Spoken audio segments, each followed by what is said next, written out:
Baba, katika jina la Yesu naomba kwa ajili ya mtu huyu, mtu wa thamani.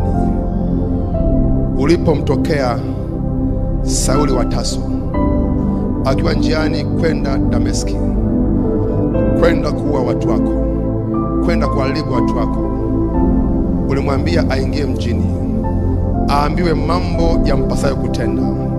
Na alipoingia mjini, ukaongea na Anania kwamba huyu ni chombo changu kiteule, alipeleke jina langu kwa mataifa na kwa wafalme, kwa watu wenye vyeo.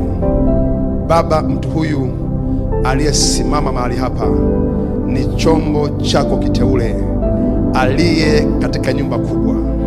Mpe neema ya kujitenga na wasio safi, mpe neema ya kujitenga na yasio safi, mpe neema ya kuyachagua mema na kuyakataa mabaya, ili awe chombo chenye heshima ambacho kinafaa kwa kila kazi njema. Maana Bwana umemtengeneza kwa ajili ya kazi njema ambayo Bwana umemwita ili aifanye. Hiyo kazi njema uliijua, na yeye pia ulimjua, na Bwana umemjaza na uweza wa kufanya kazi njema. Na muombea mtu huyu neema ya kutembea na wewe, neema ya kuyakataa mabaya, neema ya kukataa mambo yasiyofaa, ili ayafanye mapenzi yako. Bwana umjaze mtu huyu na maarifa ya mapenzi yako, katika hekima yote na ufahamu wa rohoni. Ninaharibu kila kazi ya adui kwenye maisha yake, ninavunja kwa mamlaka ya jina la Yesu Kristo yale ambayo adui ameyatengeneza kwenye maisha yake, kwenye ndoa yake, kwenye kazi yake, ili kumzuia asifanye kazi yako. Navunja hiyo kazi ya adui na iharibu katika jina la Yesu.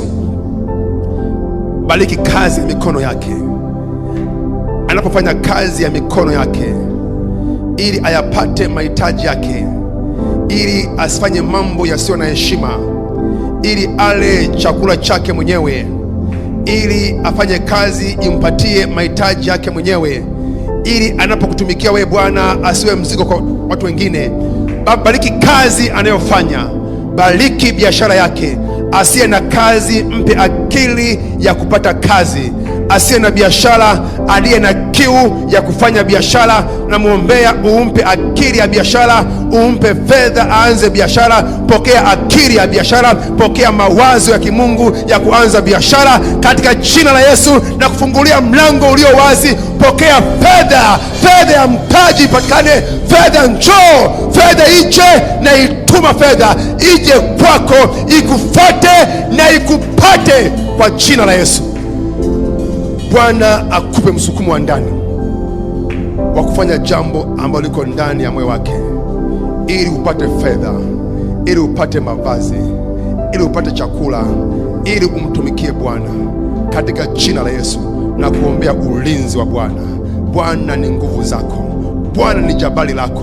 Watenda mabaya ambao wameukaribia ili kula nyama yako, ili kuharibu biashara yako, kuharibu uzao, kuharibu fedha, kuharibu wanao, ninaagiza wajikwae, wajikwae na waanguke kwa jina la Yesu. Na waangusha adui zako, na waangusha adui zako, na wainamisha adui zako. Natamka wao wameinama na kuanguka, bali wewe na kazi yako, bali wewe na uzao wako, bali wewe umeinuka na kusimama. Ufanikiwe, nasema ufanikiwe, nasema ufanikiwe, nasema ufanikiwe.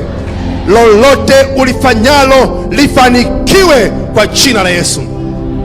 Utakuwa kama mti uliopandwa kando ya mto wa maji mengi, unaozaa matunda hata wakati wa hali, na kila ulifanyalo limefanikiwa. Bwana akujaze na yote unayoyahitaji. Bwana akupe riziki zako za kila siku. Bwana akupe fedha ya chakula. Bwana akupe fedha ya mavazi. Bwana akupatie fedha kwa ajili ya wanao. Bwana akupatie fedha kwa ajili ya mahitaji yako yote ambayo unayahitaji. Na Bwana akujaze na kiu ya kufanya mambo yaliyo ndani ya moyo wake. Na umelindwa na nguvu za Bwana, unalindwa na nguvu za Bwana. Mabaya hayatakupata wewe, na wala tauni haitakaribia kwenye hema yako. katika jina la Yesu Kristo, katika jina la Yesu Kristo. Adui zako watapigwa mbele zako, watakuja kwa njia moja, lakini na watawanya kwa njia 7. Njia yao iwe giza na utelezi. Ninaagiza njia yao ambayo wanaitumia kinyume chako iwe na giza, iwe na utelezi. Na agiza wagombane wao kwa wao, adui zako na wachafulia usemi wao, wagombane wao kwa wao, waharibikiwe, aibu iwapate, maana hawakutenda kwa akili. Baba, asante kwa sababu imekuwa na kuzidi, katika jina la Yesu, amen.